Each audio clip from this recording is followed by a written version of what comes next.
जिचं प्रेम शुद्ध होतं तिलाच का मिळाला शाप? वृंदावनात एकदा राधा आणि श्रीकृष्ण यांचा दिव्य रास सुरू होता. त्यावेळी सर्व गोपी आनंदात भक्तिभावाने नृत्य करत होत्या. या खेळात राधेचे स्थान सर्वश्रेष्ठ होते. ती कृष्णाच्या सर्वात जवळ होती. प्रत्येक क्षण कृष्णाच्या डोळ्यात राधा दिसत होती. हे पाहून श्रीदामाला खूप वाईट वाटले. तो राधेला म्हणाला, तुला वाटतं का केवळ तूच कृष्णाची प्रिय आहेस?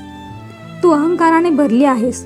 राधा त्या क्षणी थोडी कठोर वाणी बोलली, ज्यामुळे श्रीदामा अधिक चिडला.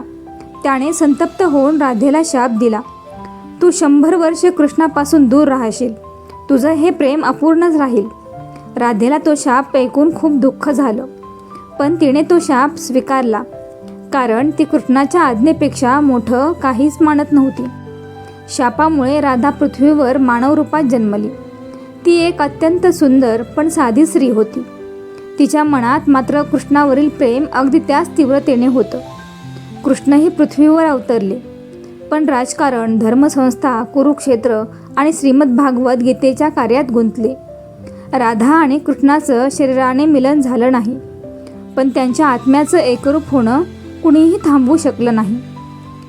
राधाकृष्णाचे प्रेम इतकं पवित्र होतं की त्यांना एकमेकांची साथ नसतानाही ते सदैव एकमेकांमध्येच होते. प्रेम फक्त शरीराचं नसतं, ते आत्म्याचं असतं. कधी कधी विरह म्हणजेच खऱ्या प्रेमाची कसोटी. श्रीदामाचा शाप असूनही राधा आजही कृष्णप्रिया म्हणून ओळखली जाते.